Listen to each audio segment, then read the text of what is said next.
Good morning, good afternoon, good evening, everyone. Welcome to this session on road running. It's good to have you all on this call. I believe we have a massive attendance this time around, which goes to show that there's definitely an interest in returning to a new normal in road running. My name is Jakob Larsen. I'm the Director of Competition and Events at World Athletics, and I'm pleased to welcome you all for this session. We have a very I would say, high-profile lineup of speakers and who will share a lot of news and insight with all of you. Now, just a few words before we'll get this thing started from me. Just before the pandemic hit last year, the running community and the associated event landscape was, as you all know, in a very good position. Globally, participation, trending upwards, development of initiatives, definitely substantial initiatives developing everywhere globally. Now, obviously, just like everyone else, we all soon understood that this was indeed a fragile situation, at least temporarily. But it also meant that all stakeholders needed to shift their focus from growth and development to simply just staying alive, right? Survival became the theme of the day. And this is still clearly an ongoing battle. But I think it's also clear that in crisis, and we see this every day right now, people tend to come together and collaboration seems to be seizing the day. We've got informal partnerships and mutual consultations been evident all around. And this very webinar in many ways is an example of this movement. As on this call, we got stakeholders from several areas of the sport, and perhaps now more than ever, it is important to understand that no one's an expert in everything. That indeed the best partnerships may in fact be based on partners contributing with what they do best. National governing bodies within our sport, usually not the best operators when it comes to organizing races or local training initiatives. There are others who are far better positioned to do that. On the other hand, governing bodies are probably better positioned than any to interact with governments. Thus, I guess if there's anything positive to find in the current situation, it may in fact be that stakeholders are realizing the potential value of actually working together across the sport. Prior to the pandemic, you'd often find yourself involved in discussions on medical safety associated with mass participation events. This would often be triggered by event-related casualties. But it was also always clear that statistically, there's a higher risk of dying lying on your couch than running a marathon. I think that's clear for everyone. And I think this is a key message we as a sport needs to push right now. Whilst the current crisis is extremely serious, so is the decrease in event-driven exercise.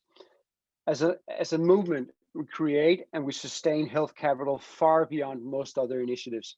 And right now, this has been put on hold. So finding ways to start delivering on our key promise, which is providing health to the population in general, this is simply paramount, not only to us, but to society in general. Obviously, you're all aware of this, but perhaps you'll be pleasantly surprised by the message for some of our speakers today on this webinar, that awareness is not with us exclusively. There is a massive ongoing effort globally to find ways to return to what is likely to be a new normal. So, despite the massive challenges we're all still facing, I believe there is reason for cautious optimism. And with these words, I'd like to welcome you again, all of you, to today's session, and I'll hand it over to Chris Ropp, who'll shed some light on what's in store for us on this session. Over to you, Chris. Thank you so much, Jakob. Absolutely, health, so much contribution we make to health all over the world, and such a key central pillar, which I've said for a while that maybe our industry hasn't made a big point of. We've sometimes tended to focus on economic impact, and I think this is just a wonderful opportunity to do that. Thanks for the great opportunity to be here, Jakob and Alessio. For those of you that don't know me, I'm Chris Robb. I'm the CEO and founder of Mass Participation World. Really delighted to be hosting tonight's show. We've got a stellar lineup, and what I'm going to do, just whilst I'm doing a bit of housekeeping and announcing the program, we're going to put a poll into the screen. We'd love you to just fill in where you come from so we can get a sense of what part of the industry that you're coming from, and we'll share the results of those polls once I've finished doing the intro. So this is being streamed live on Facebook. It's also being recorded, so the recording will be available for those of your colleagues colleagues that might have missed out, or if you have to leave early, rest assured there will be a recording. We have about a 2-hour program. We initially thought it was going to be an hour and 45 minutes. The content is so rich that it's close to 2 hours that we're going to have, and some fantastic insights I'm fairly certain that absolutely certain we're going to have. We'll be putting various polls in during the course of the evening. I think we got 5 polls, so love to have your feedback and insights into those. Everybody is muted on Zoom, but we have the Q&A up and we have the chat up. And whilst I'm doing that, I'd love you just to introduce yourself in the chat. Just say a quick hello, tell us where you're from. I'm going to be looking at the camera, but I'm sure the people that are also able to look at the chat would love to know where people are joining us from excuse me, from all over the world. So onto the program. We have a wonderful program, as I said. The first part of it is a panel. It's called The Gradual Return of Spectators and Guests, an integrated approach for culture and sports. It's a wonderful German case study. It'll be moderated by myself, obviously, and joining us will be Dr. Florian Keinzinger. He's a partner at Think Health, Hygiene and Infection Control for Professional Sports. He's the study coordinator that brought it all together. We have Dr. Matthias Krull, who's a specialist in infectious diseases and the medical director of the BMW Berlin Marathon. And we have Marcel Altenberg, senior lecturer crowd science, Manchester Metropolitan University. And all of these people have been doing a lot of work, or particularly Marcel and Matthias, with the industry generally. We then move on, once that happens, to a fantastic, insightful report that we're going to see. The World Federation of Sporting Goods Industry, WFSGI, and McKinsey report, Sporting Goods 2021, the next normal for an industry in flux. And that will be presented by Alexander Thiel, who's the partner leader of sporting goods practice EMEA for McKinsey & Company. And he'll be joined by Robert de Kock, President and CEO, World Federation of the Sporting Goods Industry, WFSGI, as I mentioned before. We will have, in all of these, an opportunity for you as the audience to interact. So the initial part of the previous panel I just announced, I'll be asking some questions of the panelists for about 20 minutes, and then we'll have an opportunity the last 5 or 10 minutes to take some questions that we'll take from the chat. So please feel free to put those in the chat or the Q&A, which we'll be monitoring. And likewise, the presentation on the report will last for about 20 odd minutes, and we will then have about 10 minutes of Q&A at the end.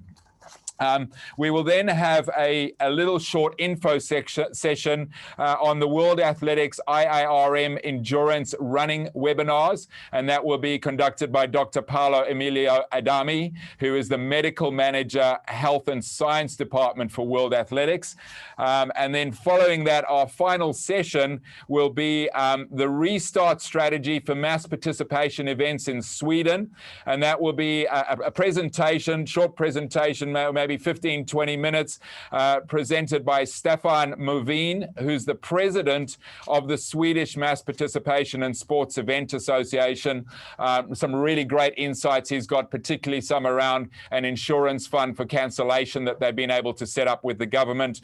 And then I'll come back and do a 5-minute wrap. You're clearly going to get tired of my voice and face by the end of the evening. Hopefully not too tired, but I'll be with you all night, and then I'll come and do a 5-minute wrap before handing over to Alessio Punzi, who I'm sure most of you know, the road running manager of World Athletics, and that should bring us a wrap as close to 2 hours as we can. Hopefully you can stay the distance with us. As I say, we are live streaming on Facebook, and we will also we are also recording, so there'll be an opportunity to get back to that. And at that, with about 30 seconds before we get underway, I'd love to ask Oliver just to put the results of the poll up so we can get a sense of who's joining us. That poll will linger on your screen for a while. Just lean forward here and have a look. Federations, we've got a good percentage of federations. Local label race directors are our predominant ones, other running event organizers, and then we've got people from the non-running space, elite athlete managers, sponsors, government agencies, and then a few people that fall into the category of other. So let's then, with that out the way, thank you for helping us put that together. Delighted to now welcome our first panel of the day. As I mentioned, mentioned, the title is Gradual Return of Spectators and Guests, an Integrated Approach for Culture and Sport. It's a German case study. And this, as I mentioned, was pulled together by Dr. Florian Kainzinger, and he brought together 20 experts across a whole number of different fields. And you'll see the list of those 20 experts on the screen at the moment, and a very distinguished list of names that contributed to this paper that was presented. And then on the next slide, you'll see a sense of the endorsement right across the sporting and cultural industry. I think there's 40 logos on there from obviously BMW Berlin Marathon, football leagues, people in the culture space, a real cross-section of people that are involved in events, and particularly outdoor events that came to that. So the idea was really to attract the attention, and we'll hear a little bit more, but to attract the attention of governments, to get some media exposure out of it, to show that it seems to be relatively safe to participate in outdoor events relative to indoor events. And with that said, I'm delighted to welcome and give you the opportunity to say hello to the panelists. First up, Dr. Florian Kainzinger, partner, Think Health, Hygiene and Infection Control for Professional Sports. Hello, Florian. Are you there with us? Hi, Chris. Yeah. Thank you for having me. Great to see you. Thanks for joining. Joining him, as I mentioned, Dr. Matthias Krull, who's a specialist of infectious diseases, medical director of the BMW Berlin Marathon. Hi, Matthias. I think you're muted still there, but give us a wave and we'll get you on the wave. And then the third member of the panel, an old friend of mine and MPW, Marcel Altenberg, Senior Lecturer, Crowd Science, Manchester Metropolitan University. Hello, Marcel. Are you there, Marcel? Yes, I'm here. How's it going? Wonderful. Good to see you. Good to see you. Thank you. Thank you for joining us. So why don't we start, if I may, please, with throwing over to you, Florian, to just give us a bit of an insight into, I guess, what makes this so special, both, you know, with what else you've seen in Germany and what else you've seen globally in terms of the collaboration that you were able to pull together on this project, please. Well, I think there's a lot of special projects out there and a lot of good concepts. I think what makes our approach a little bit unique is that more than 20 experts came together, and it was not started by a federation or one league or one single event that tried to pull together a concept of how to bring back participants, guests, or spectators, but it came from science and from experts that gathered as a group. 20 names, I think you showed the 20 names, and they represent pretty much everything that's relevant in this pandemic. Half of the group is medical doctors from all kind of fields of medicine, infectious control, microbiology, virology, but also intensive care doctors. So a huge group of different medical aspects came together, but also engineering experts in terms of aerosols and indoor ventilation experts from Fraunhofer Institute and Max Planck, which are very well-known scientific institutions in Germany, together with economist people, people that are experts in crowd science, like Marcel, and also legal experts from a legal perspective. What is our legal basis to bring back spectators? So I think that makes it kind of unique. This group came together and tried to draft a concept in different steps and approaches. It's not specialized for running or outdoor mass participation events. It's mainly focused on stadiums, orchestra halls, etc., but has, of course, a perspective for athletics as well. And the second thing, what maybe makes it interesting is that, and you mentioned that before, more than 40, almost 50 different institutions are backing up this program now. They were not starting it, but they came together, they saw what we were doing, and they all gathered behind it and say, okay, dear politicians, this is a way how to bring it back. And that's from the German Soccer League until the Opera House in Berlin and small theaters, cultural institutions. So it's not only focused on sports, it's sports and culture, and that makes it quite unique, I would say, and it had a lot of media attention in Germany a few weeks ago when we published it. Thanks for those insights, and congratulations in terms of bringing. I'm muted, it says. Yeah. Sorry, I was muted there for a moment. Thank you for those insights, and congratulations again in bringing such a group of people together. I guess what were the key successes? What were the keys to making it successful? Obviously, trying to herd 20 scientists and people from other walks of life, as you mentioned, engineers and ventilation experts and 40 different organizations must have been a bit like herding cats at some stage. But what were the keys to bringing that group together and creating the success of the study?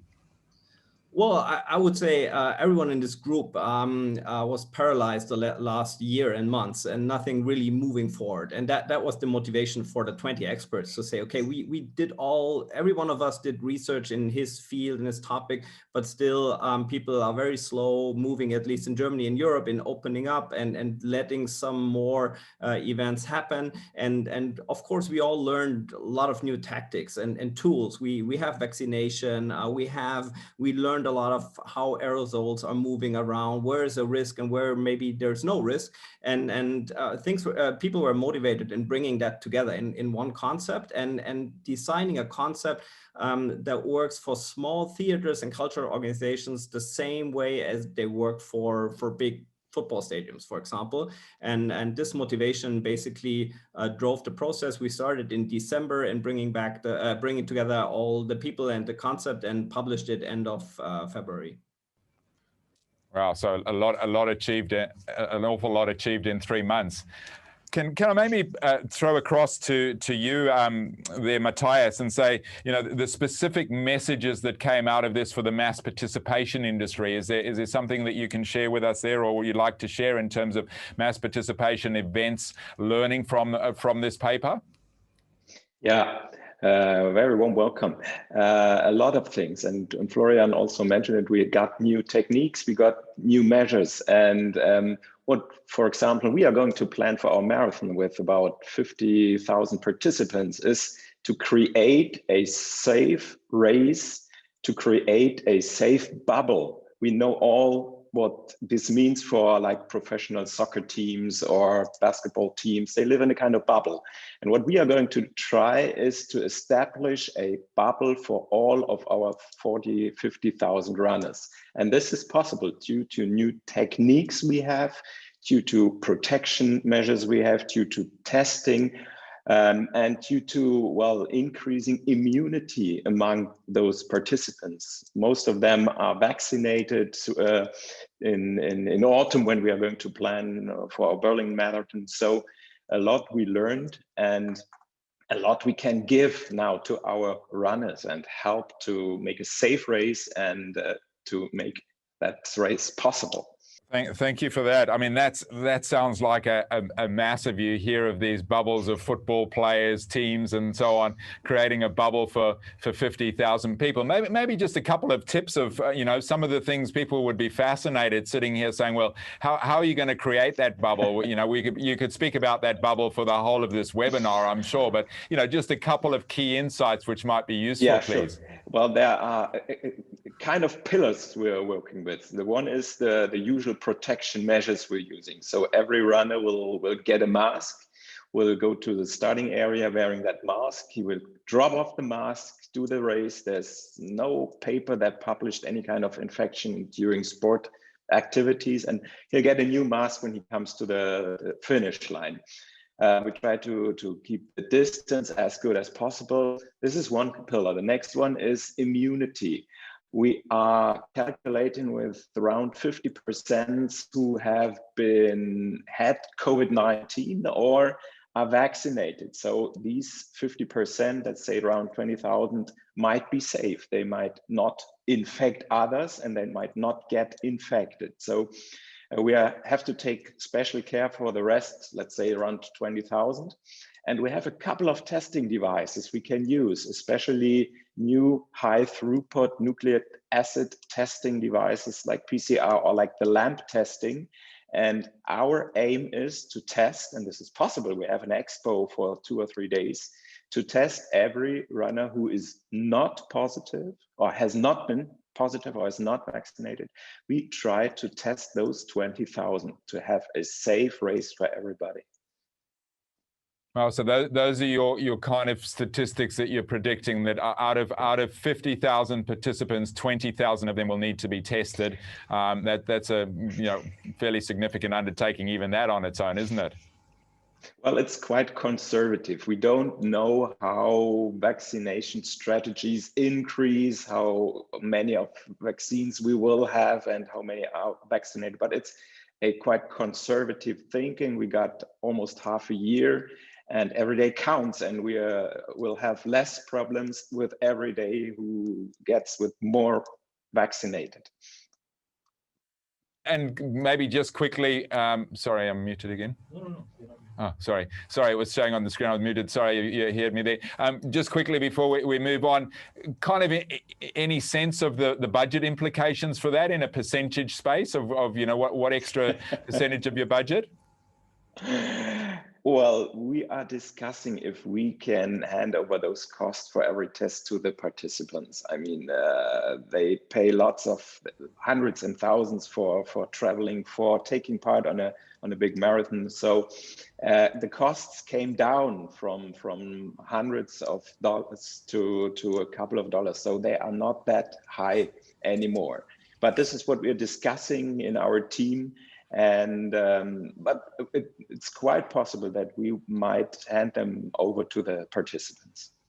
Yeah, and look, I'm seeing that's not uncommon. There's events are starting to put like you have a GST and a service tax. There's a COVID levy for the time being, which kind of makes sense. I mean, if you want to travel, if you want to go on plane, you have to have a negative test. So you book your holiday, and so you pay the cost for the test. So if you want to take part in a great race, this is a little bit part of the deal.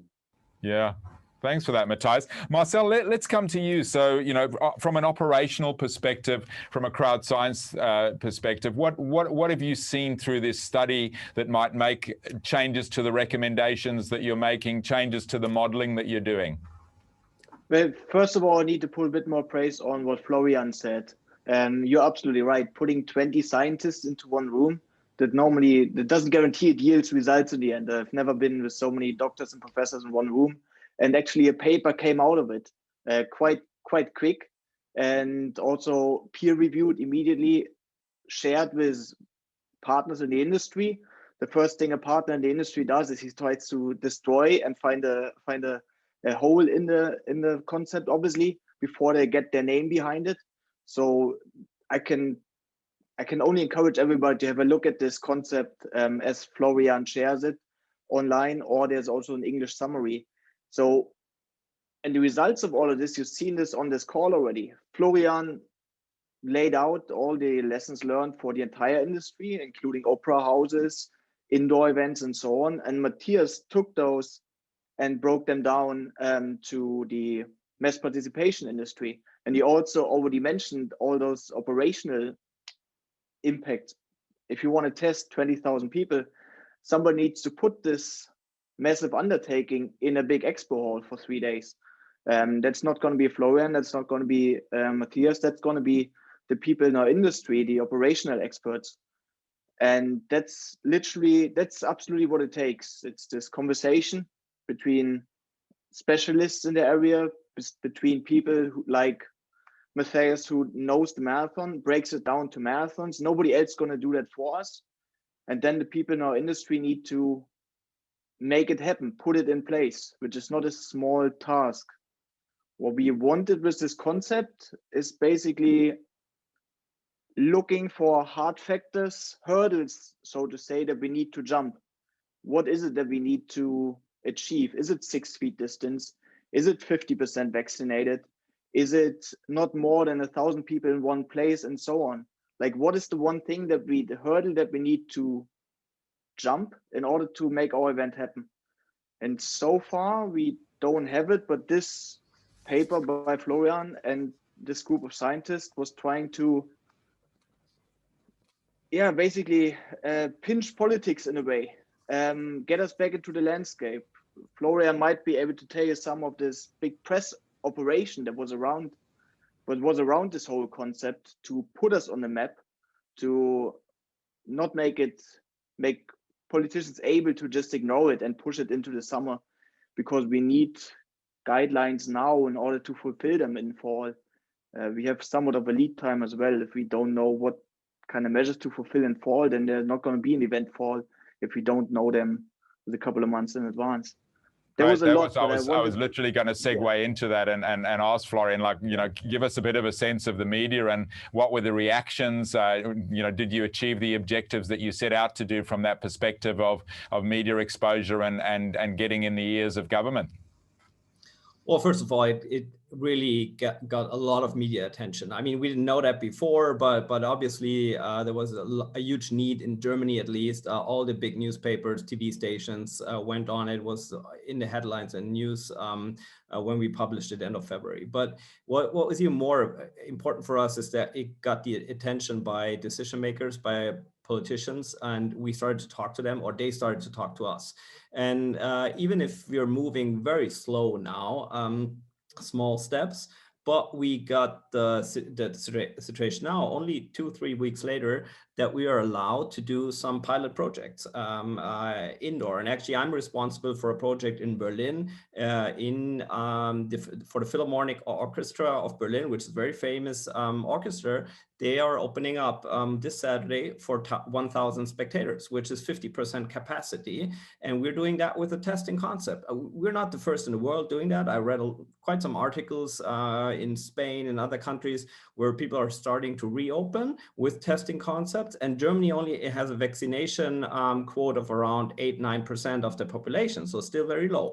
But it's good that we are allowed to go those first steps, and we're trying to gain experience now on Saturday. How does it work with 1,000 people tested on site directly before the concert? So that helps us to learn and gives us the chance to implement the concepts that we draw on paper a month ago. So actually that's quite amazing that we're moving step by step now. Fantastic, and I'm interested to hear the kind of global pickup of this. Have you had the phone ringing and people knocking on the door saying, how can you share with us? Can we have conference calls with you to understand what you did, your protocols? Are you seeing any examples of this maybe happening in other parts of the world? And if so, what advice might you be giving people that are sitting on the call? Because the one thing that keeps coming up here, I host lots of different calls on a weekly basis, and people are saying it's just so local. What's happening in Africa and what's happening in Brazil and Europe is so different. And how do we adapt that to our particular market? Any sense of that and any particular advice you might like to give in that space? Well, there have been calls, of course, mainly from Europe and German-speaking countries around Germany, because they pick it up on the news a little bit quicker. But also others had interest. We just did a complete English translation of the concept. So it's only 2 or 3 weeks old, so it's not that much time that has happened. My main advice for everyone who would do that in other continents and countries would be to really bring together as many experts as possible, even if that's a hard job, but you need the total 360 degrees perspective on the problem or on the situation. And that was, for us at least, the key. And what was another key to success, especially for gaining the attention on media and also politics, was the combination of culture and sports. So especially professional sports in Germany, they were seen since the beginning of the pandemic, since they had the chance to play, that those are the very well-paid soccer players, et cetera, but culture didn't happen for 10, 12 months. And people are really eager to see culture opening up. And the combination of saying, okay, we're all in the same boat. We want to have back spectators, people participating. It's not a difference for a theater, house, opera, or basketball games. That was key to a success. And I think that's something that can be adopted by other countries and concepts as well to gain the attention here. Fantastic. Thank you, Florian. Thanks for those insights, which hopefully are useful to those of you. We're getting close to wrapping up this section where I'm asking the questions. I know we've got a couple of questions that have popped up in the Q&A. If you'd like to put a question in there, please feel free to do that. And whilst I'm just going to ask one quick question and kind of come back to Matthias, just to ask you, Matthias, and I'll give you a bit of time to think about it. Crystal ball, where does it go from here? So you know, you're talking about the 50,000 people, the 20,000 people maybe being tested. Is this something that's going to be here to stay? How far do you see these going forward into other events? Just some insights into that. And while I give you a moment to think about that, we're going to pop another poll into the screen. Just love to get your insights. Are there any collaborations similar to this that are happening beyond mass participation? My sense is that there's a lot of alliances that are happening around the world, which are mostly industry focused and mass participation. There's not many that go cross culture and sport. Just pop your responses to that, and let's throw over to you, Matthias, to give us a bit of a crystal ball, please. Well, let's look very deep into that ball. Test possibilities are getting better and better. They are getting more public, they are getting more available. And testing, I think testing participants will be the key to success and the key to opening up everything. So we have to develop a good strategy to test. They will get cheaper, they will get more available. One problem with the testing strategies is that not all of the tests have the same quality, the same sensitivity. So we have to find the most sensitive way of testing and establish high throughput for procedures which are still available or which are available and can be improved. So our way will be to find the perfect testing strategy concerning costs, sensitivity, and availability of those testing procedures. This will be key to success. Thank you. And yeah, the point you make is that, you know, they do seem to be getting cheaper and cheaper and quicker and quicker, because obviously that was the issue for our industry, wasn't it? Is how do you manage massive crowds like this, even over a couple of days of expo? And that now seems infinitely doable. Thank you, Matthias. Let's come back to you, Marcel. A final thought from you in terms of observations and where it might be going, please.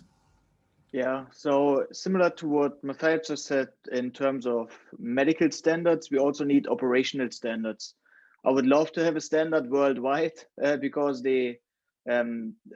Australia is talking about square meter per person, US is talking about feet, the UK is talking about people in one space, Singapore is talking about time that you're in the space. It's all different, but it describes the same effort basically.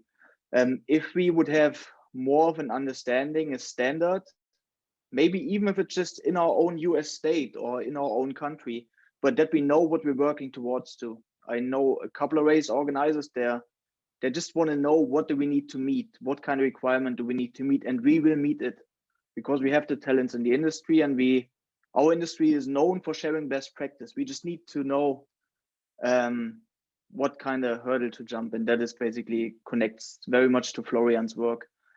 And I know people who translated it line by line from German before it was available in English. So I can just recommend to read it and see what it can do for your better in your individual country. And thank you for those insights from my questions. We've got a bunch of questions that are coming up in the panel. And the first one we had a while ago was from James Orkney, was the testing plan in the expo. Who would like to talk about that? Maybe I think that's yours, Matthias. Yeah, well, we have the possibilities. Our expo is in the old airport hangars in Berlin. And we have lots of space, room, and we have the chance to test all participants who pick up their bibs at the expo, to test them before the expo. This is one possibility. Other is we have some decentral testing areas around the city. Berlin has around 20 testing facilities around the whole city. So one way might be to test the guys over there. Then they come to the expo with a QR code, they enter the expo, and a couple of possibilities. If they pick up their bibs, they will be tested. And when they enter the starting area, they will have the negative test results. Thank you. And a follow-up question that I've got from Alan Brooks there. Matthias, will vaccination passports be required? Well, not actually required, but they will open doors. I mean, there is European initiative to establish some kind of European vaccination passport.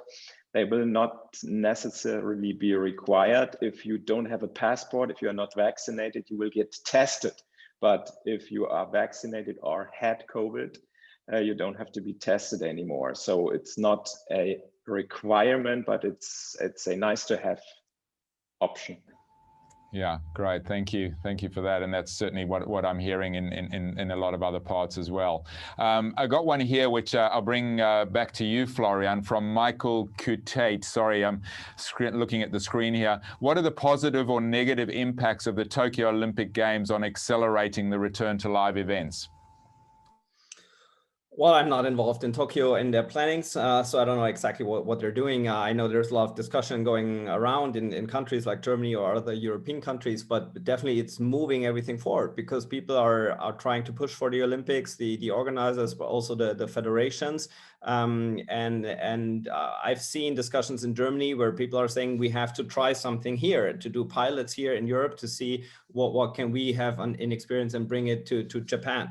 So I think everything what's coming up like in big events, it's not only Tokyo, in Europe, it's for example the European soccer championship this summer as well, is bringing pressure for innovation. And I think that's what we need right now. Thank you for that. Thank you. Yeah, I guess that collaboration is global, isn't it? And we're all going to be doing whatever they are. Thank you for that. Just bear with me while I look here. Khalil Kato, are spectators going to be catered for? If so, what measures will be put in place to hold them accountable during in terms of testing? Marcel, maybe should we come to you on that crowd side of things relating to spectators, please? Yeah, that's a very tough one. I could lose my job by talking about spectators too much. But what we need first is a bit of more honesty regarding our participation numbers in general, and we can analyze them. We can analyze unticketed events. We've done that we always done it. There have always been unticketed events around, and participation as a spectator is something like that. If we understand it more by focusing a bit more on hotspots, on their behavior, we realize that the numbers are different than we thought, and we can start controlling them by giving advice, by activating, or the opposite. So there have been events where it was basically recommended not to go out, which on a Sunday morning is sometimes not a big problem to tell somebody to stay in bed. But there have also been other more scientific approaches to literally measure how many people are coming through. How can we include apps that those who want to see their runner know exactly where that person is and don't just hang around for hours, but want to basically cheer to their individual runners. There are apps around there, and there's a question how to use them. But it's a very interesting discussion, which is far, far from over. Thank you, Marcel. We've just got about 2 minutes to go before we wrap up. I'm going to take one last question. That's Gunther Langer, if I've got the pronunciation right. Charging the recreational runners with the cost of the COVID testing is a financial model which will be feasible for Europe, Berlin, but for other countries, I think you're saying that's potentially an issue. Participants should be inclusive in the entry fee. You're nodding there, Matthias. What's your sense of that?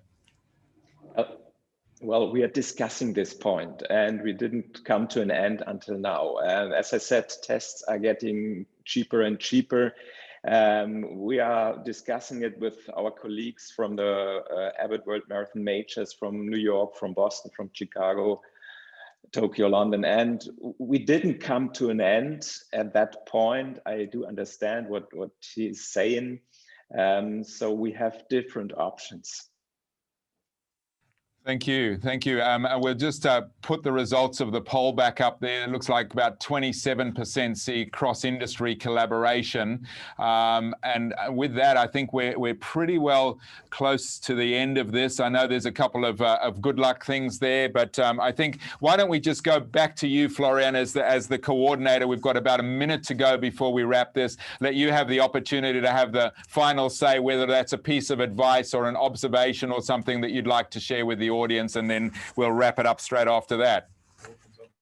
Well, thank you, Chris, but I had some advice already in terms of how do you get this moving in your country, in gathering some experts in different disciplines together. I think what we all have to try to do on our own backyard is first steps, gaining experience, publishing experience, making it available for others.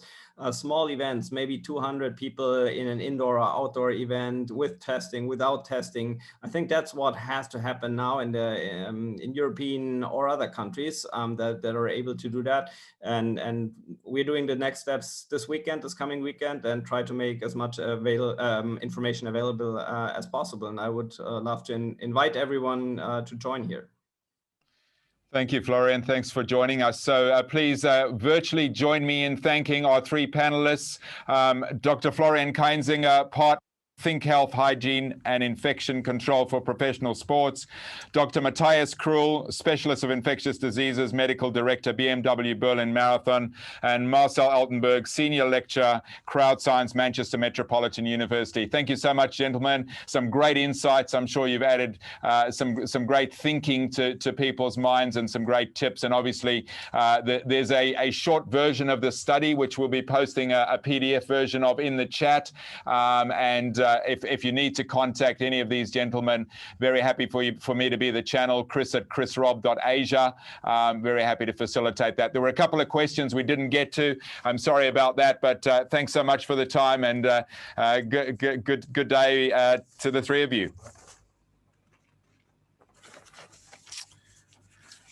And so next we move along to what I'm sure is going to be a very insightful presentation. It is the WFSGI, World Federation of Sporting Goods Industry, McKinsey report, Sporting Goods 2021, the next normal for an industry in flux.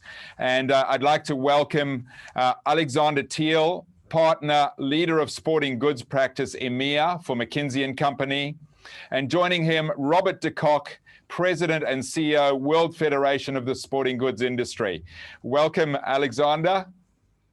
Thank you. Thank you for being here. Privilege. Hello, and Robert. Good afternoon, good morning, good evening, where you are. Fantastic. Thanks for joining us. And you're going to do a presentation, so I'll hand over the chair to you for the next 20 minutes or so. I'll grab myself a glass of water and then come back to do some Q&A after that.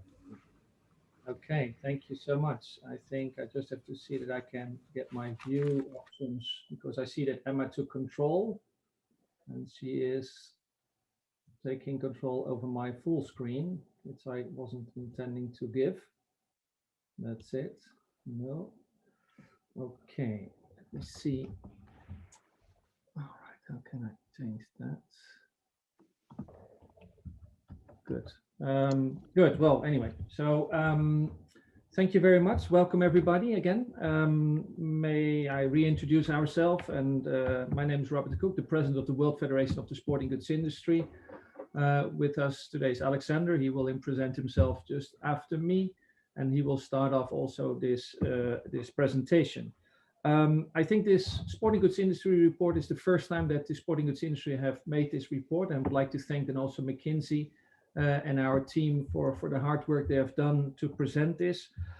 This report is based on facts that were collected through a wide interview range that has been done, and within our industry, where all senior leaders have been, or major senior leaders have been interviewed, where over 300 people have participated here.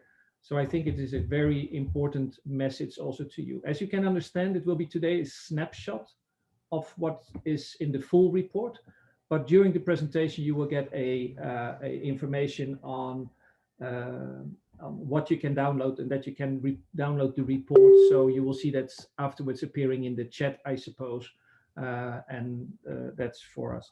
So let's start immediately. Alexandra, I give the word to you so you can present yourself and start immediately into the presentation. Thank you. Yeah, thank you very much, Robert. I won't spend much time introducing myself. Alexander Thiel, I'm partner with McKinsey, and for the last 10 years, serving sporting goods, brands, retailers, and manufacturers, indeed on a global scale. And this year, for the first time, or since we published a report together with WFSGI on the state of the sporting goods industry, because we felt this is a year where it's worth doing that. We feel it's a real inflection point with the next normal taking shape. That's what the report is about, and that's what we want to give you a quick teaser now. Maybe if we can move on the slide. Exactly, just very, very briefly, we'll start with a quick look back into 2020, even though it feels like ages ago. Of course, 2020 was a year that was difficult as a result of depressed household incomes, closed shops during the pandemic. We saw the sporting goods market contract by around 7%. That pain really spread across the world. The one exception was China, which recovered much faster than other countries and actually saw its market share rise.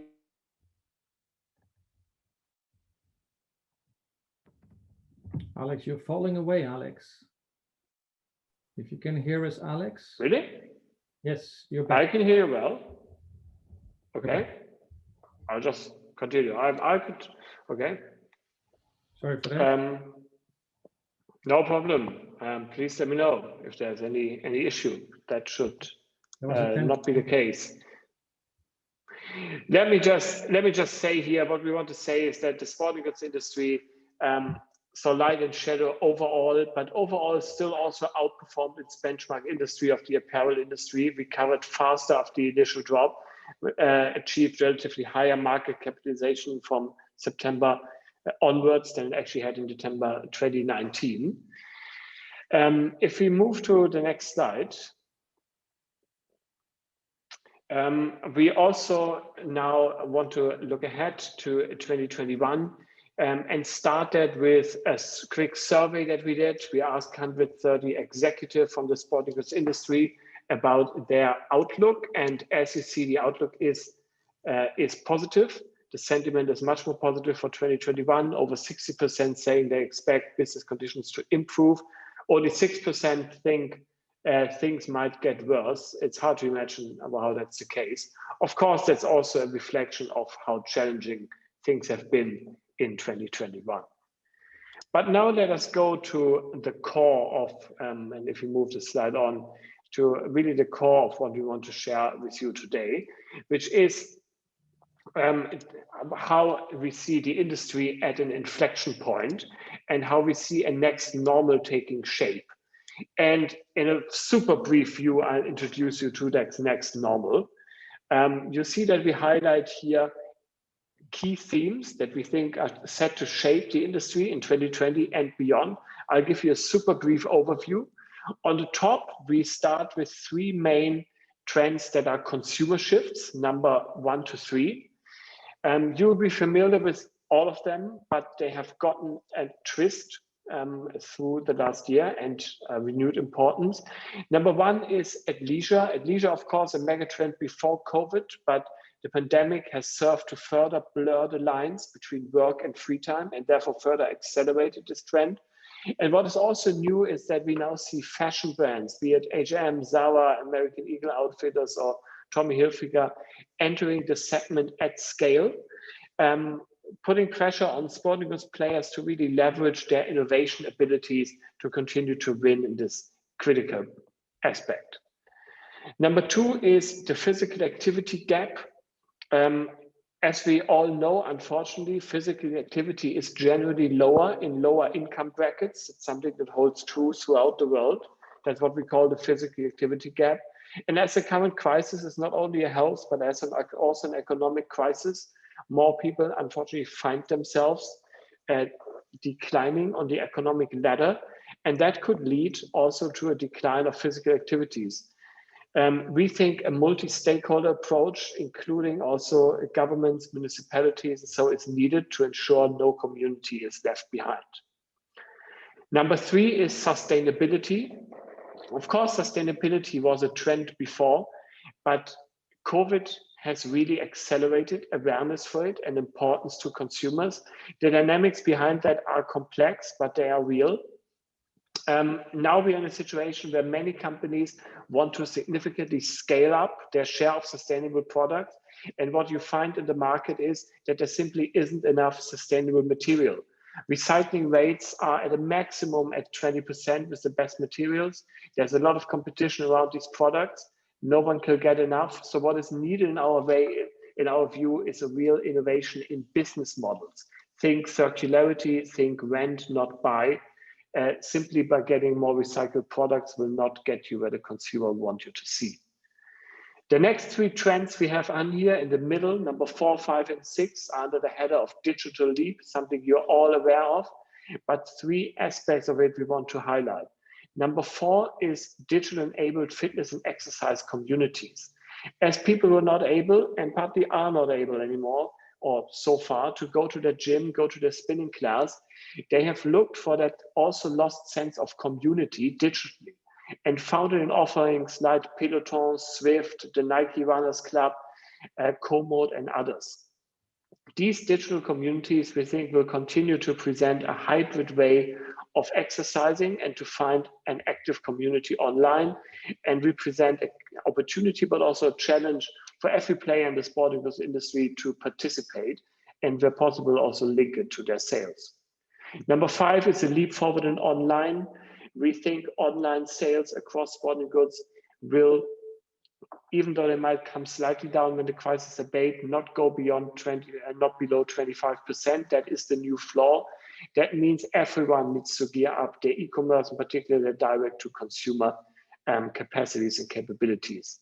And number 6, as consumers go online, so does marketing, of course. But as marketing goes online in sporting goods, it needs to change, it needs to adapt, and it needs to become more individual, because the most reach online you can get through influencers, through individuals. They will play a pivotal role and become the communicators of choice. However, this also means that you need to be sure when you identify with them, when you link your brand to them, that you align with their messaging and their values, something that also requires new skill. And finally, an overview of 2 trends at the bottom, 7 and 8, that are more industry disruptions. Retail under pressure. I'm not telling you anything new here. Retail needs to find a new purpose, upgrade its experience value, seamlessly link into digital, otherwise we'll really be struggling. And 8, supply chains. Supply chain should not only be about cost anymore, but flexibility, reliability, and agility are the things that are really the currency of the future. And that will likely mean less, but more stable relationships. So that as a super brief overview of what are the main themes we propose or explore in detail in our report, and I think we can move on from here. So that now raises the question, who will win in this? Well, the companies that will win, that we think will get into a virtuous cycle, are the ones that will adapt to these trends, as we show here on the left, that are able to have a strong presence in the segments that benefit actually from this new normal.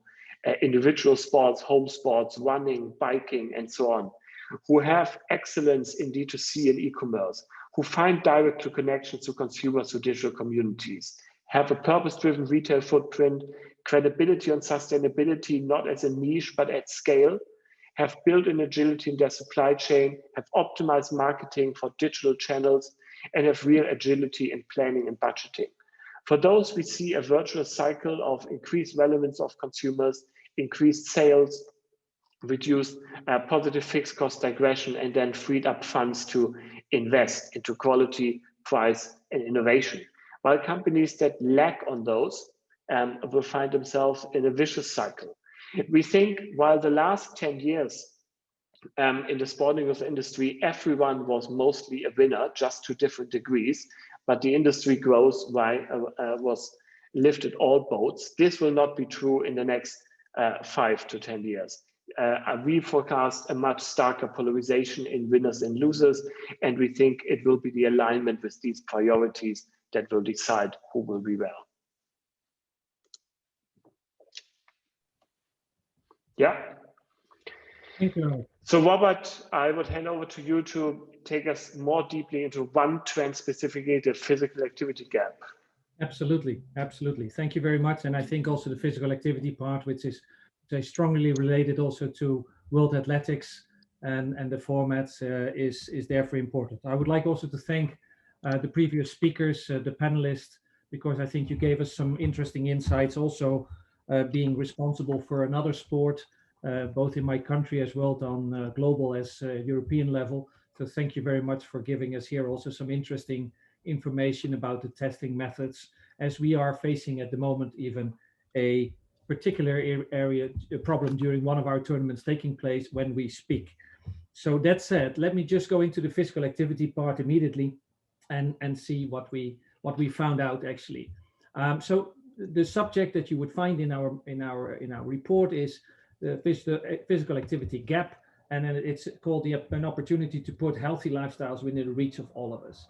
One of the good things about athletics is that many people can exercise either running or walking. So we see it as an important element that events that you organize or that you are responsible for within your federation could continue to take place. So let us therefore share this information.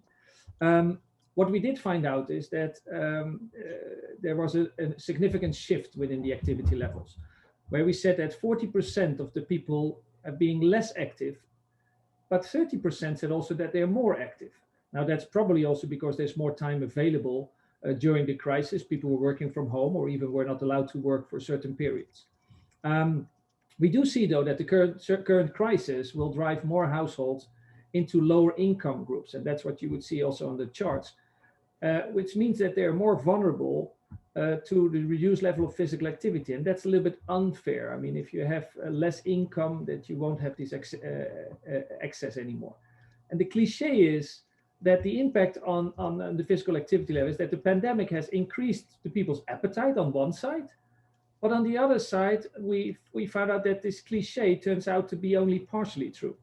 We noticed that the aggregate levels of physical activity have remained, but about even, say it has stayed pretty much on the same level. But some people were just exercising far less. What we also saw is that the impact has been regressive with lower income groups, as I said, tending to be less active. And that's obviously not so nice. Trends during the COVID pandemic echo long-term patterns of behaviors. We saw that most of the physical inactivity groups, and take an example for the US over the past 5 years, is effectively under this $25,000 brackets.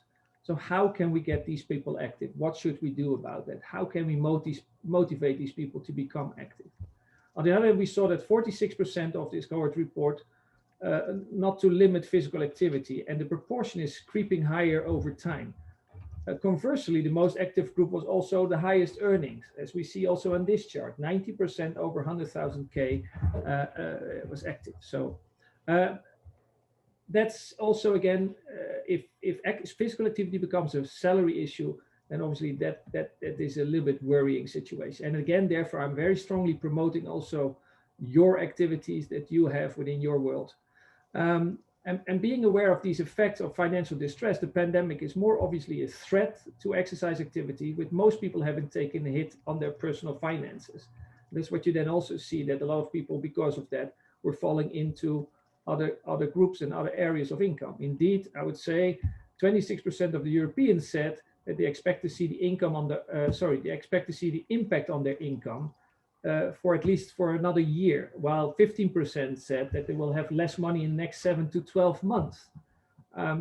So these are messages that we have to take in consideration. Also, when I heard before cost sharing of testing, etc., which I think is a good idea for sure if it is of low cost, but we would like to have the people running, and so we see this proportions are nearly in every big country the same. If you take the US, but in China, we saw that it was a little bit less effective, with most people saying that the impact for them was rather on the short term, which is again a typical situation for the Asian and Chinese situation where a lot of things are on shorter term. So another group which we saw during the report are in danger are the young people in the age from 6 to 18 years old. Their spending of sport, playing sport, fell by 50% across all ranges of activities, including play, but even virtual exercise and competition. So that was something that is of quite concern.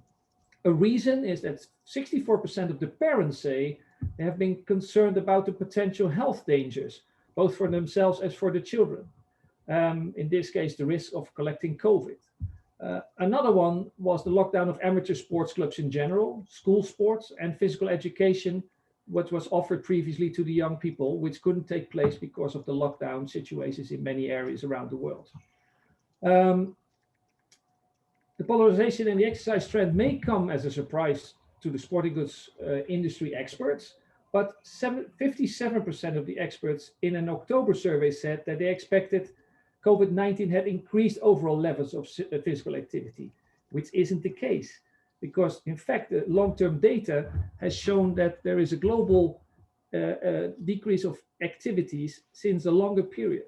From 2000 to 2020, we saw that the inactivity has risen slightly in the adults from 31.5% to 31.7%, and this is based on the female activities. And in the men, it was from 25.5%, and with a slightly fall from to 23.4%. The World Health Organization's targets, as you know, declined around 5%, and 15% in both groups, if you like, by 2030. That's what they predict. And that's obviously a little bit worrying, because the World Health Organization actually had another plan by reducing by 10% until 2025. And it's actually going the other way around. So looking for this, as Alexander mentioned before, we need to encourage, I would say, people, organizations to go into multi-stakeholder approaches. And this would mean that many organizations, if this is sports organizations, if this is your federations, if this is others, they have to start playing a role in increasing the awareness and the supporting participation. So also the sporting goods industry has a role to play in there. Obviously, we have our brands; they are very powerful. They can reach people, but also we have to work on the macro level, where WHO or UNESCO should stay engaged, and WFSDI is also engaged with these organizations. Educational institutions, which sometimes have difficulties to support that very hard, because they are very much government related and they are not ready to fight necessarily the government to get space. But it is a necessity to do, because again, the physical activity goes into the wrong direction, and that's not what we would like to see. So with that, I would say I will bring back to Alexander to go into the next topic, and we'll see us later again. Alexander. Yeah, and I'll do this in 1 minute, so we'll have enough time for Q&A. So I wanted to quickly touch on the topic of digital fitness. Of course, digital fitness was on the rise pre-COVID. However, 2020 really saw a drastic shift towards it. As you see here, some 26% of consumers in one US survey said they used paid apps for fitness during the pandemic. And what we actually see is, and what we see in our broader consumer research, that online fitness and wellness are here to stay. On average, around 60 to 80% of US consumers say they will probably continue to use their favorite apps and devices after COVID. And what we project, therefore, is a kind of hybrid experience with people, yes, returning to their gyms, to their spinning classes, but complementing these routines with digital and other equipment. I think we can move on. And one aspect that I also mentioned briefly before, but I think worth really highlighting, is that when people sign up for digital offerings, they are not only replacing the lack of an instructor, they are also looking for an experience that emulates community and incentives. Digital offerings that were able to replicate these factors during the crisis saw as much as 4 times the average level of demand, as you see here. Big winners, of course, included the whole Nike ecosystem, Peloton, Swift, and we expect that trend to persist. So, as I said, digital fitness on the rise, here to stay. And it's not only about instruction, it's also about community and incentives elements. With that, I think we can move into Q&A. Yes. All right. You want this I think we can jump over here. Thank you, Alexander and Robert. That's a wrap of the presentation, just to confirm, and we can do the Q&A. Please. Wonderful. We only have one question so far, and that comes from Terry Wilson, and it's directed at you, Alexander. How can racers gain a bigger footprint and or sponsor events in the virtual digital marketplaces where consumers are exercising, i.e. Zwift and Peloton? Yes, so of course with closed platforms like Peloton, more difficult, but when it comes to open platforms like Strava, Komoot, Zwift, or at least some that are open for partnerships and collaboration, I think that virtual races, virtual events, or even whether they are standalone or whether they are in parallel, will be a thing that we'll see in the future. I see no reason why, like a Berlin, a Boston, or New York marathon shouldn't also in parallel happen virtually. Why shouldn't the Tour de France have some of their routes also happen virtually on Zwift, while also the professionals are on it, who can even be projected in it? So I think that kind of hybrid, or in this case, even bionic experience, is something that consumers clearly want, are hungry for. And if you can make it happen with a partner like that, I think you could potentially raise the number of participants of such a race from 10 to 50,000 to maybe 5 to 10 million. That's a great insight, and I think there was another great example of that with the London Marathon, wasn't it? I mean, their virtual event was absolutely enormous, and we've been talking for a few years at MPW about what I see as a big missed opportunity for this industry to lengthen the engagement with participants. You see this people focusing on event, and those that see virtual as a replacement rather than part of the journey are missing a trick, I believe, and you seem to be echoing that. Can I pick up, we've only got about 3 minutes left, but on a couple of things you made in the presentation, because that question from Terry Wilson's the only one we've got. But the industry's got quite excited because there've been these numbers of in the media of new runners, many new runners, many new cyclists.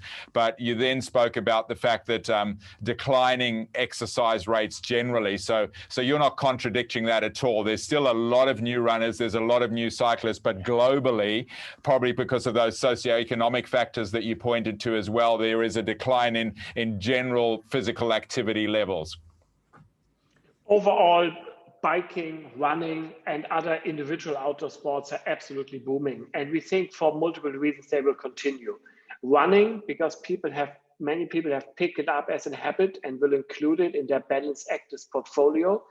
Biking for the same reason, but for even more reasons. Also because cities, countries, and municipalities investing massively into more biking infrastructure. I always say that the real electric revolution is kind of missed. We have sold around 5 million electric cars globally, but we have sold 30 million electric bikes globally. So that is, I think, a trend there to stay there in the future, absolutely.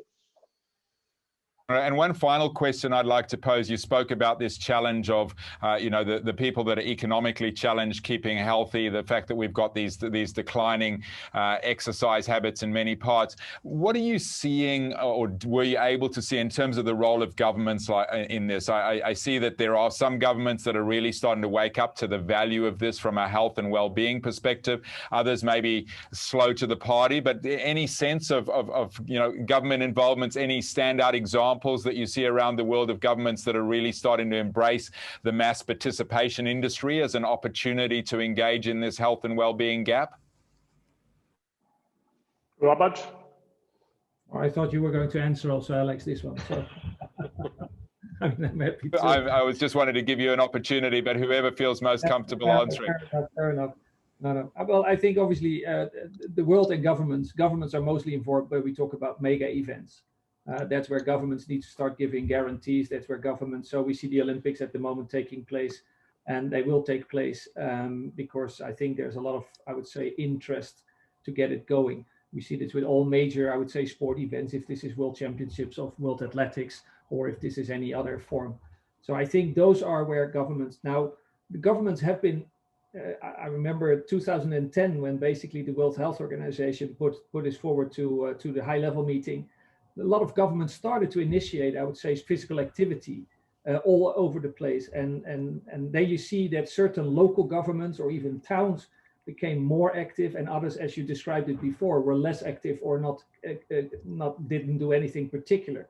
But it is part of, I would say, a mandate that the countries have taken by the UN, and here again, the certain goals that the UN has, the sustainability goals, where physical activity obviously is an important part. So they have to commit to something. But what do you do?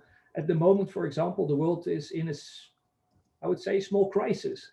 If it is financially, governments have given a lot of money also to companies, to organizations. Even in our world of the sporting goods world, we receive quite some support to be able to keep it up and to keep it alive. So if they are willing to put in further efforts at the moment, I think it needs a little bit of time.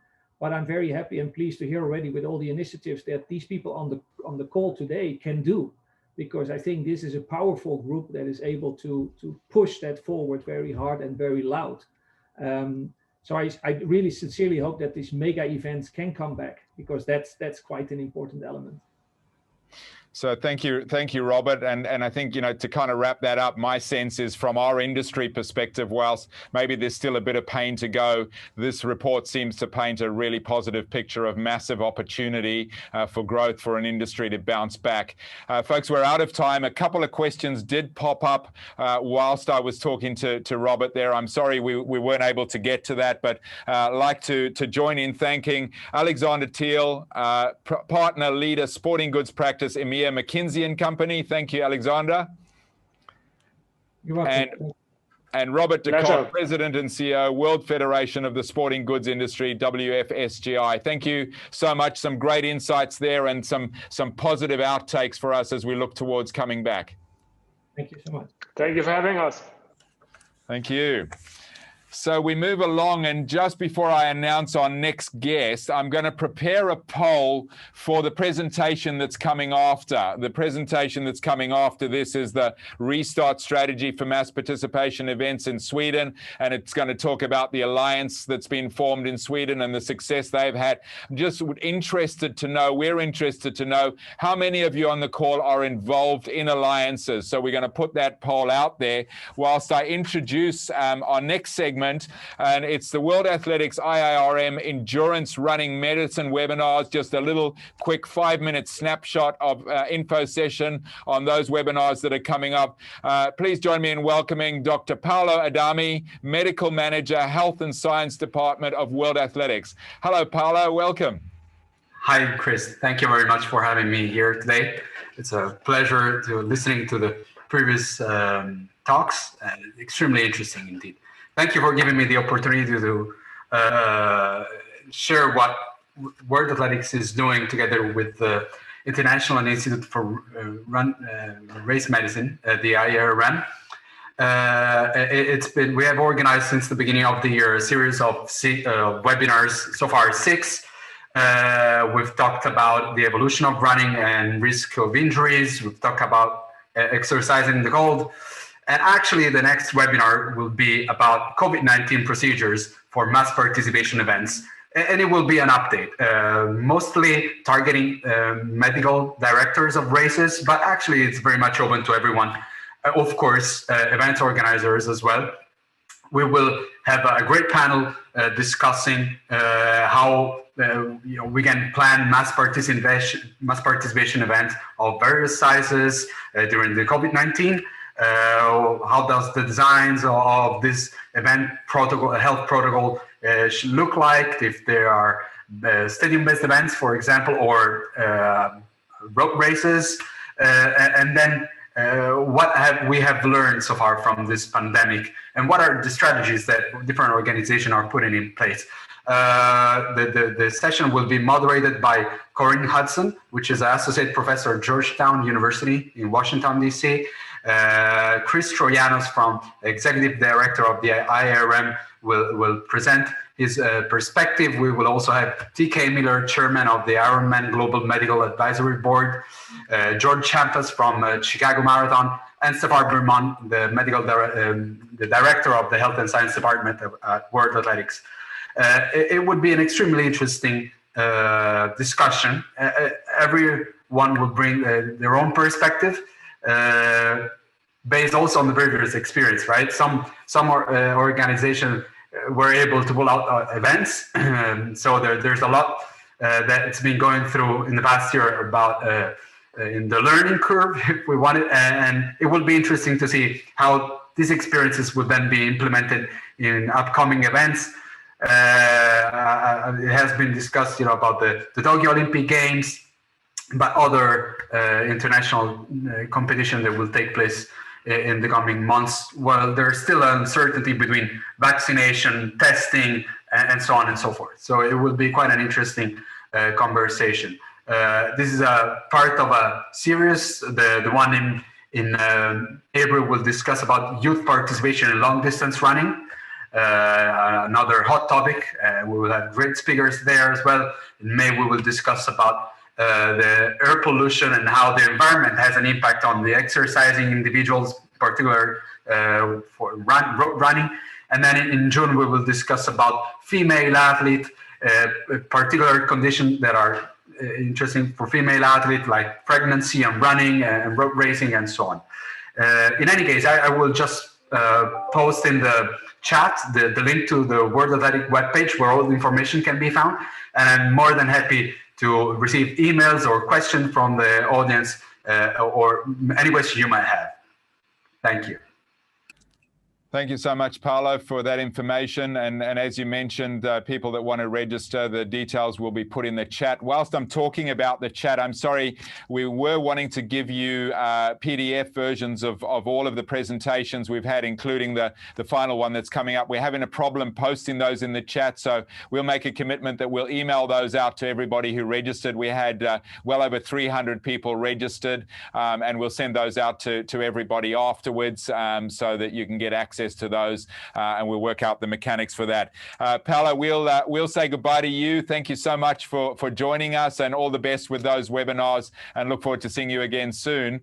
And we'll move on to just a quick analysis of those results. So interestingly, 51% of people in an alliance, still 49% of people, there's no alliances where they're coming from, which is an interesting statistic. And the one that's even more interesting to me is those with a kind of a legacy plan. So 46% are looking to be here for the long term.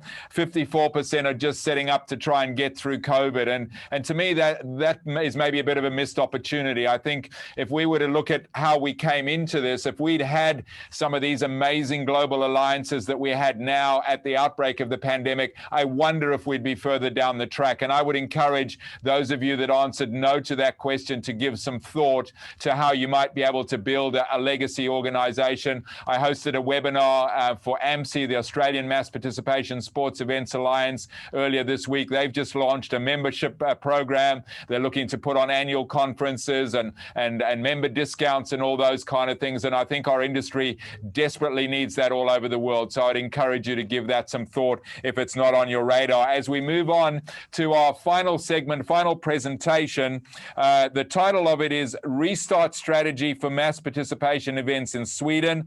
Delighted to welcome Staffan Movin. He's the president of the Swedish Mass Participation and Sports Event Association. He's going to give us about a 20-odd minute presentation, and then we'll take some Q&A. So keep feeding those in and try and get them in early, because we missed a couple there because when I got past the first question, there were no others in the chat. I went to the panel, and by the time I looked back, there were a few in there. So if you've got a burning question, put it in sooner rather than later. It maximizes the opportunity for us to address it. Over to you, Staffan. Welcome. Thank you very much, Chris. I just going to see if I can share my screen as well, so that you can, because I'm going the way to stick to presentation to a certain extent. My name is Staffan Movin, and I'm president of the Swedish Mass Participation and Sport Event Association. We were founded during this crisis, but we have a long-term perspective when it comes to our organization. We came together, the largest event organizers, together with deal with all the issues covering arising due to COVID-19. But the thing is that we have, from day one, thought about how to pursue and how to come back. And in fact, what we have done is that we have put together a strategy where we're thinking about how to bounce back. And the thing is, we all know that we are falling deeper and deeper all the time. So we need to, in fact, come together and think about how to strengthen our industry together, and thereby also make sure that we can adapt and bring it back to society. Because there are a lot of different issues that need to be addressed, and I think our industry have the opportunity to approach new solutions and a new market after COVID-19. If we're looking at our strategy, we're thinking here about bounce back. In fact, the concept that I've used is called bounce back better. And the last part, better, is in fact how we can take use of the ideas and the foundings that the sport industry just presented, where we can adapt to new solutions. But I will leave that out from this presentation. I will focus how we can get back as an industry and how we have been thinking and been acting in Sweden. First of all, it is very important to look at the cooperation, because we have different benefits, or we have advantages in different parts of the organization, and we need to cooperate in order to make them come real. We focus on 5 different aspects when we're thinking about bouncing back. First of all, COVID response. We must adapt, and we must rely on or realize that COVID, in fact, is a reality, and the pandemic will last not just to the summer when a lot of people get vaccinated, but also into the fall. And it will have mindset when it comes to runners and participants that will be affected in the way we will run our business. So we need to be COVID responsive. We also need to have very high and clear idea how we can secure and build trustworthiness and confidence to the runners, to authorities, to the public, to the sponsors, because we are in a brand building business, and we need to support the trustworthiness and confidence in order to pursue and be profitable in the future. This means also that we will change the way we operate and the way we plan and the way we need to address weak spots in order to be responsive to COVID and other issues. And we need to be better in corporations and finding blended solutions where we deal with both the digital world as well as the physical world. We found that one of the big obstacles early on when we looked at our strategy was how to plan and make sure that we could plan in a successful way. Therefore, a very important part of our association has been to lobbying and make sure that we get financial conditions that is beneficial for the industry. That means also that we can plan and that we can bounce back in a better way. We have succeeded with that, and we will be getting a financial guarantee in form of an event cancellation fund that I will come back to in a very short while. But we also need the last area that I will touch upon before I go into the financial guarantee is to all the time take care to evaluate and adapt and listen to the research. I think the German research that started this session was splendid in order to bring it back and bring it as argument for our industry in order to find new ways to lobbying and addressing the obstacles that we face, not just as an industry, but as a society with the pandemic that is putting limits to our industry in a very severe way. If we're looking at the financial guarantee, in fact, we heard in Sweden that there were a lot of work that was going on throughout Europe when it comes to cancellation funds in the music and event industry. And what the cancellation fund is in fact, it's an insurance solution that is made by the government in Sweden. And the reason why it's available and that it could be in place is that market solutions when it comes to insurance are unavailable. There are no insurance companies today that are willing to take the risk, or at least to quote, that are reasonable for us to insure our businesses. Therefore, the state has in Sweden taken the responsibility to take the responsibility for such an insurance solution. And the idea come very much from the music event industry. In Switzerland, Germany, and Austria, they had plans. In fact, they are not in place yet, but there are still plans for the event cancellation fund to be launched. In Germany, I think they have moved from the 1st of July to the 1st of September as the starting date. But the Netherlands are the other country besides Sweden that have a cancellation fund of size that is focusing on the sport and event industry for sports as well. And what the focus of this cancellation fund is to ensure us as organizers to be compensated if the event is canceled or reduced due to the pandemic. So in fact, we are not focusing on other kind of insurance risks. We are focusing on the pandemic, and that is where the cancellation fund can kick in. And if we're looking at the terms, in Sweden, we have been managed to get it to start the 1st of June, and that is due to being up in the northern part of Europe. We have a summer that starts and summer vacations that start in the beginning of June. Therefore, we have got the possibility for the fund to start already June 1st. Even though I will say that the terms for the cancellation fund is still under negotiation, and both when it comes to political negotiation and also to legal adaptation, I would say, since, for example, the EU must make sure that it's okay according to the EU regulations as well. The idea is to cover 70% of the cost for the event industry, and the cost there should be compared. It should not exceed the cost of 2019. And this cancellation fund is also focused on events that ran in 2019, and therefore also budget reference to 2019.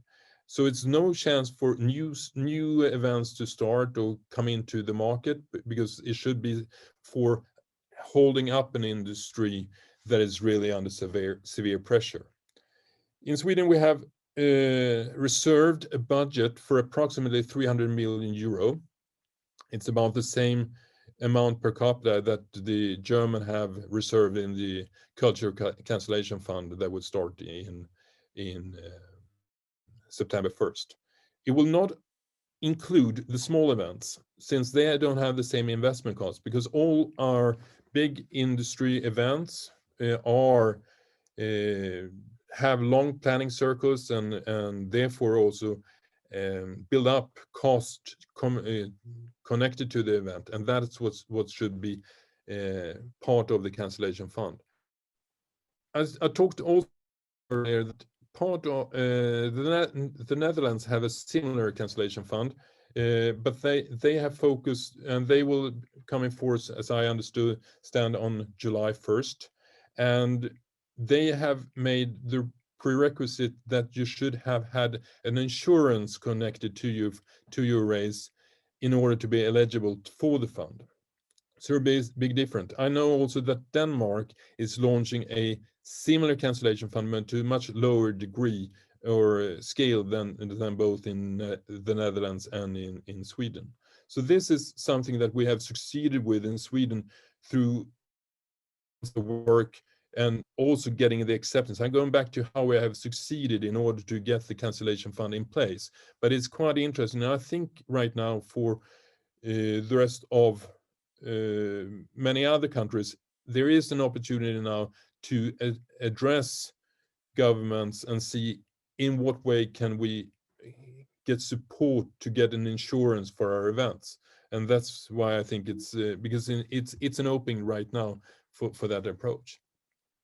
Another area where we have focused then on in our strategy to come back is, of course, to be responsive to and have a clear response to and be adaptive to the restrictions. I think I will go deep into this slide, since I think the presentation by the German concept in the beginning was really good. What I can say is it's important here is, in fact, much larger extent be adaptive and flexible in our organizations.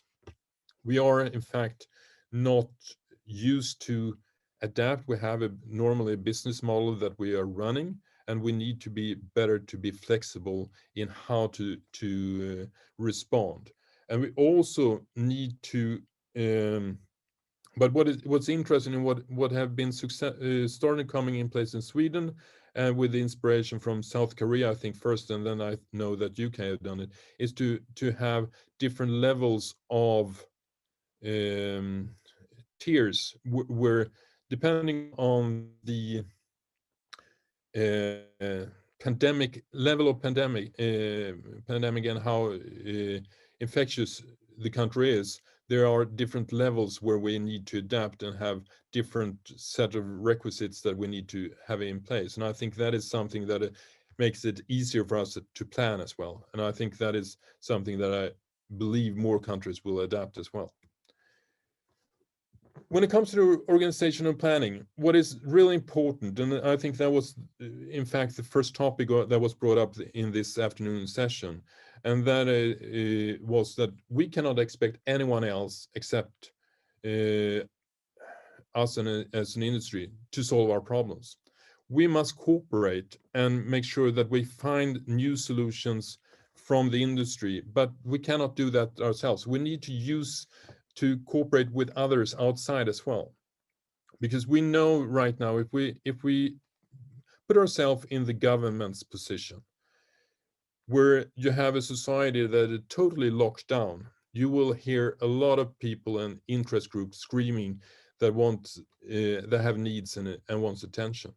You have, if you're taking those that are closest to us, you have fairs, you have zoos, you have festivals, museum, tour operators, restaurants.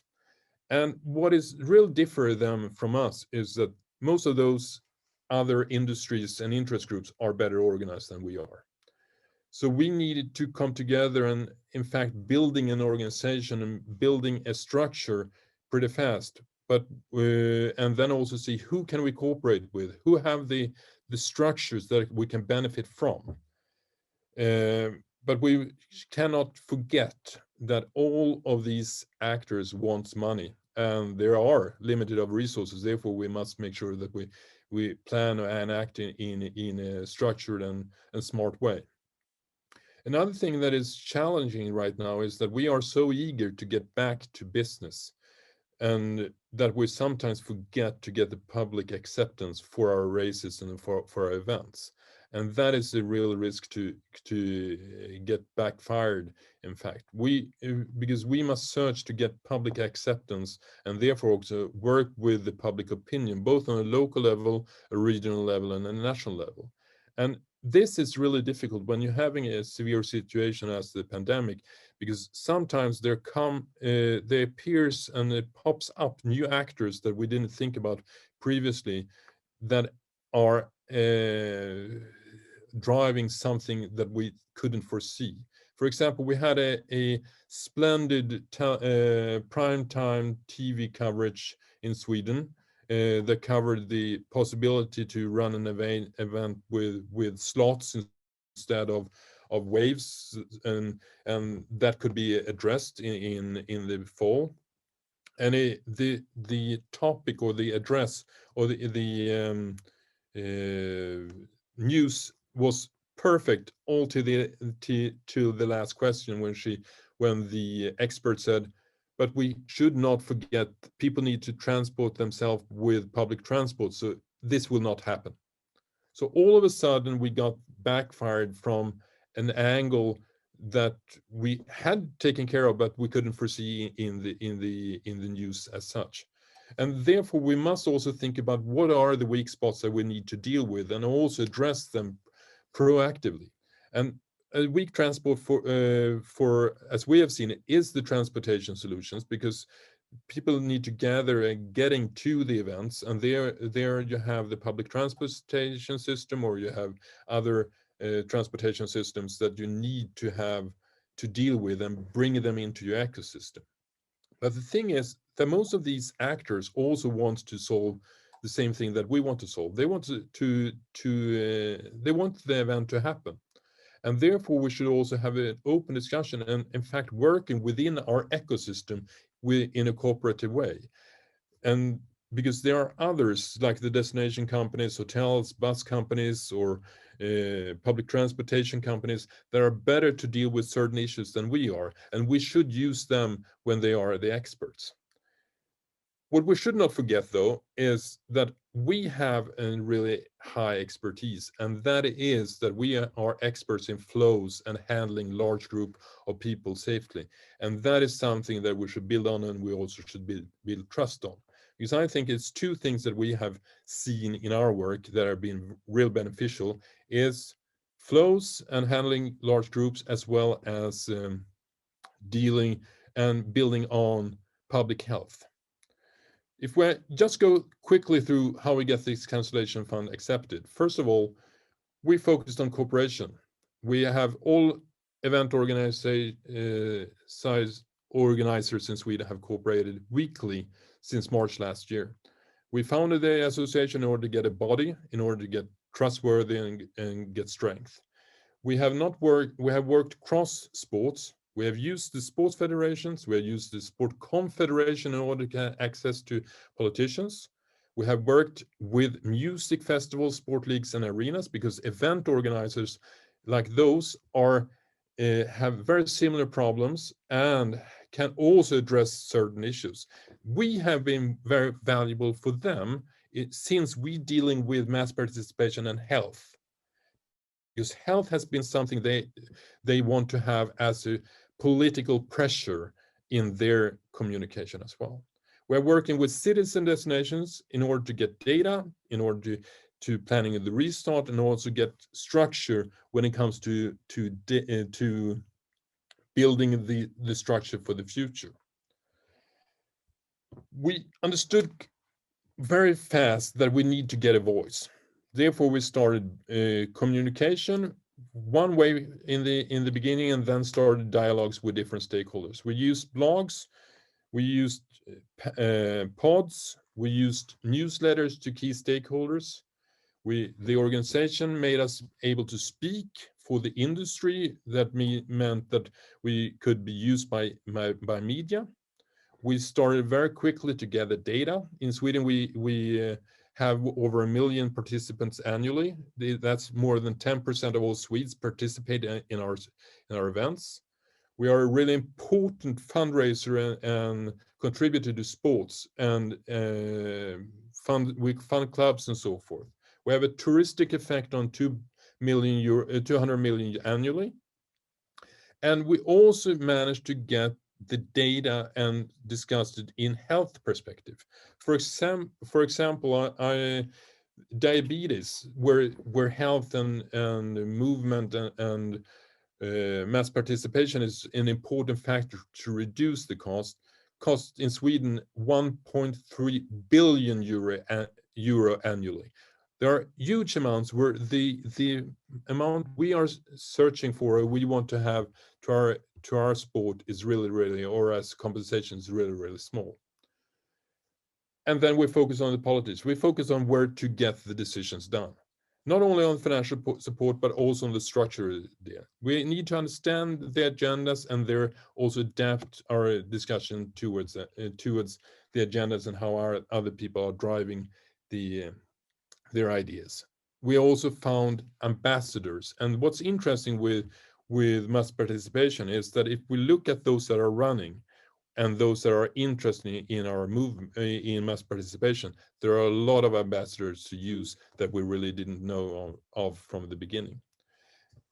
In the long-term perspective, we understand that we're dealing with 3 areas. Sports, we know that it's a core, but it's not enough.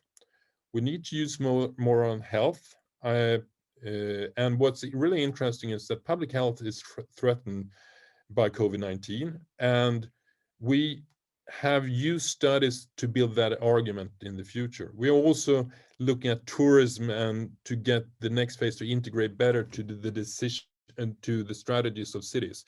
And that is really important also for us mass participation events. I stop there in just saying that in order to be successful, you need to have a focus and also work together with a lot of stakeholders in order to get to the decision point step by step. And there are different issues covering when you come to the government, when it comes to sports culture, compared to the treasury or national affairs. And you need to have different ambassadors to help you on the way and cooperate with different actors in order to become successful. That's where I'm going to end right now. Thanks. Thank you so much, Stefan. Some wonderful insights there, and I'm sure great value to people from all over the world that are tuning in for this. Folks, we've got about 5 minutes of Q&A, and while I do that, I'm going to pop another poll in and just wondering whether there are any of these insurance schemes in other parts of the world. It seems I've heard conversations happening in England, conversations in Australia trying to get it happen. This is the first one that I'm aware of with all my discussions in many countries that's actually been able to become a reality, and we'd just love to get any insights as to whether there are any others. A couple of questions in the poll and a couple of comments. So Andreas Muller, wouldn't it be a great idea, and I know you touched on this a little bit, Stefan, to share economic, social and health impact of different events, and you were focusing a little bit on marathons. And I think the real challenge that we face in our industry is that there's a real lack of data, and one of those is that, you know, we all anecdotally know, and Stefan alluded to it, that it's great from a health and well-being perspective, but typically there's this economic measure, and I liken the economic measure to a tennis ball, and over here we have the basketball, which we're missing.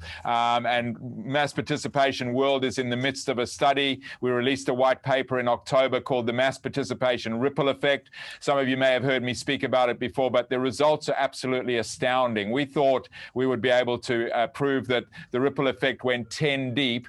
3 months of desktop study of parallel studies, not in our industry, seem to indicate that could go as many as 200 people deep. Many millions of dollars worth of benefit. So we're busy working on taking that to the next level, locking in the final funding to be able to do a year-long study to hopefully come up with a measure which is synonymous with the economic impact that many people use. Omatsei Nesayama has asked, is there a guide to countries trying to establish mass participation event associations? By all means, in the essence of time, I'm sure Stefan would be happy to help. Drop me an email, chris@chrisrob.asia, chris@chrisrob.asia. I'd be very happy to connect you with a number of alliances. I work with many of the alliances around the world, and many of them are very willing and able and happy to help out. Nigel Goff's got a couple of questions, and these are all for you, Stefan. What is the size limit to be included in the insurance concept or the insurance payouts? And the other questions he asked: at what point should a promoter accept responsibility for looking after the participant? And he said, e.g., public transport. So I think what he's saying is, where does our responsibility stop and end? And this is something that's been debated at length. I've got my opinion, but why don't you share your thoughts on both of those, please, Stefan, and then we can wrap it up and go to the summary of the session. When it comes to the limit, it's not set yet. I believe that we will probably have a lower limit of 1,000 or something. When it comes to the responsibility, it's two different issues. One thing is the legal responsibility that we're very keen on making sure that we don't take too big scope there. But the other thing is the perceived responsibility. And the perceived responsibility is that it should be safe. And therefore, we need to cooperate with others that take the responsibility in a specific, that take the responsibility for the public transport. Because unless we cooperate with them, they will be the bottleneck for us to be able to make the event happen. And therefore, we have the legal responsibility in our event, and that's where we are protected from in the legal sense. But in the public sense, or in the perception to get our events through, we must make sure that we are perceived and we're working together in order to make it safe and don't get another obstacle that hinder us for pursuing what we want to do. Yeah, great point there. I think, whilst we might see it as not our responsibility, I'm hearing that we had a great case study I run a session called Strength in Numbers every fortnight, where I host Zoom chat rooms on a Monday afternoon and a Tuesday morning to cover the globe. And a great case in Ireland, a women's run that's been around for 30 years, 30,000 participants. The government said, we're absolutely totally confident that you can deliver, and I think Dermot's on the call. I saw him.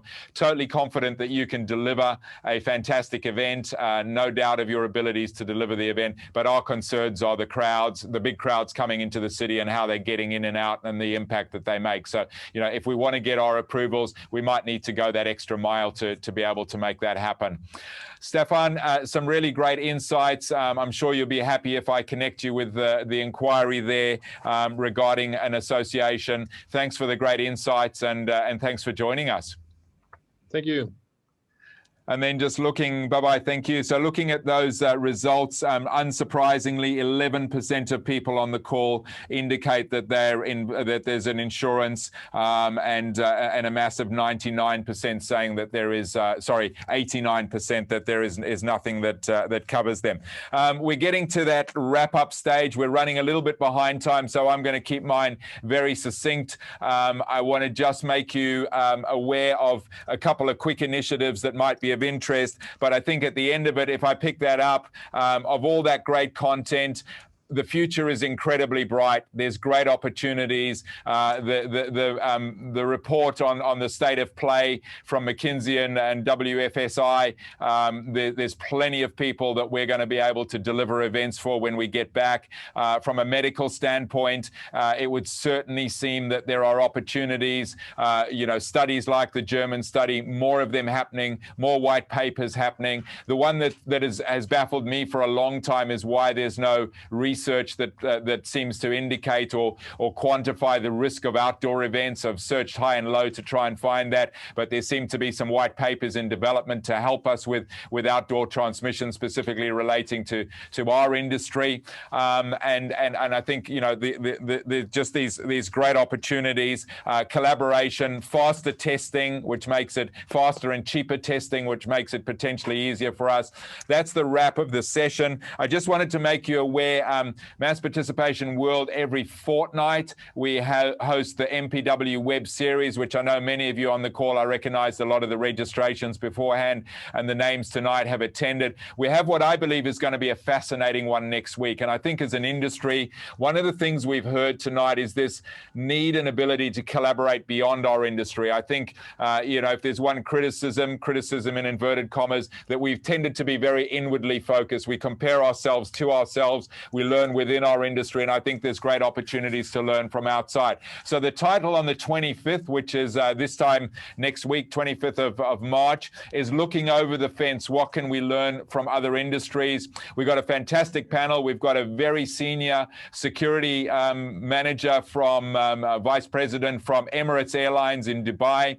We have the CEO of the Orchard Road Business Association in Singapore. So those of you that know Singapore, one of the biggest, I guess, synonymous with Fifth Avenue in New York, big shopping precinct, going to come and talk about how they've been managing crowds and all those kind of things. And then we have, let me look at my notes. I've had a momentary blank there. Oh, a wonderful one. We have a representative marketing director from Banff Sunshine Valley in Canada. Amazing examples of a hugely successful ski season in Canada. So all of these people dealing with big crowds, managing arrivals, departures, I think really synonymous with some of the challenges that we deal with. But I thought to bring some people together from outside the industry, what can we learn by looking over the fence and seeing what we might be able to learn from them? So if you don't have the details, again, chris@chrisrob.asia. Many of you are on our database, or follow us on Mass Participation World, YouTube, Facebook, or my LinkedIn, and you'll get the details there. But some great opportunities to learn from outside. And that's pretty much the end of it from me. A big thank you to all of our speakers, to you that have stuck with us. We had over 200 people at one stage. We've still got over, last I looked, about 150 odd. So thanks for staying the distance. Hope it's been valuable. A huge thank you to Marcel. Thank you to Marcel and the rest of our speakers. But a big thank you to Alessio for having me on here. And I'm going to hand over to him to give it a wrap up and say thank you from World Athletics. Good night, good day, and thanks for joining us. Chris, pleasure was ours to have you moderating this terrific panel. And I was particularly thrilled to see once again a number of people whose names I didn't know, which speaks volumes of how much appetite there is out there in learning and collaborating more. From the standpoint of World Athletics, as you know, we endeavor to do more and more of these sessions. We have already another one lined up. It will be for the 30th of March, and the theme will be Run Anywhere, as in trail running, cross-country running, these activities that happen outside the city. We are going to present a new innovative concept for the 2024 World Cross Country World Championships, as well as pull together some speakers from various parts of the sport, all to highlight the commercial and financial implications of running events outside cities, in the nature, as well as neuroscientists and people talking about the benefits of running in nature.